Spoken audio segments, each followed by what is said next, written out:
Good morning! Ngayon nga, kauuwi lang namin galing doktor. Tapos nabiretso na rin kami grocery. Sinamahan ko ang aking mami magpa-check up. Kaya nagtitip lang ako ng black coffee. 8 AM pa lang dyan at now pa lang ako mag-breakfast. Ito po ang aking breakfast, tasty and coffee. Kain po tayo.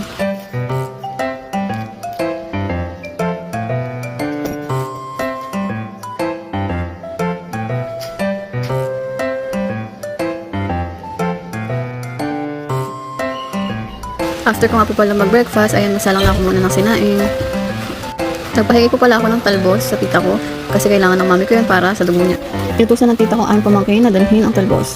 Ayan, lumabas na ako saglit para check ang aking doggies. Ilalaga ko nga pala ang talbos, guys. Ayan, magluluto naman ako ng ginisang patola. Ito po ang ulam namin for lunch.